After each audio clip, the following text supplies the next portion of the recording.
నీవు గుర్తుపట్టాలి ఏంటంటే తప్పకుండా దేవుడు నీకు సహాయం చేస్తాడు. నీ విరోధులను ఆయన కొడతాడు. నీకు శత్రువులుగా ఉన్న వారిని ఆయన అణిచివేస్తాడు. ఆమేన్. చెప్పండి గట్టిగా ఆమేన్. ఆయన నీ శత్రువులందరినీ అణిచివేస్తాడు. నీ విరోధులందరినీ అనగదొరుకుతాడు. కాబట్టి నువ్వు ఎట్టి పరిస్థితుల్లో ఆధారపడిన అవసరం లేదు. ఎప్పుడంటే నువ్వు ఆయన మాట వింటా ఉంటే చాలు, నువ్వు ఆయనకు లోబడతా ఆయన చెప్పినట్లుగా నువ్వు నడిస్తే చాలు, తప్పనిసరిగా దేవుడు నీకు చేసే మేలును గురించి చెప్తున్నాడు.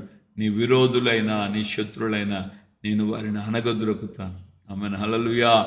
నా ప్రియమైన దేవుని బిడ్డలారా, దేవుడు హిజ్కియా రాజుతో చెప్పినట్లుగానే అష్షూరు రాజు ఈ యొక్క యూదా రాజ్యం మీదకి రాలేదు, యుద్ధం చేయలేదు. దేవుని యొక్క కృప చేత హిజ్కియా రాజు, యెరూషలేము పట్టణం, యూదా రాజ్యం సురక్షితంగా కాపాడబడింది. ఆమేన్. హల్లెలూయా. సో నిన్ను కూడా ఆయన కాపాడుతాడు.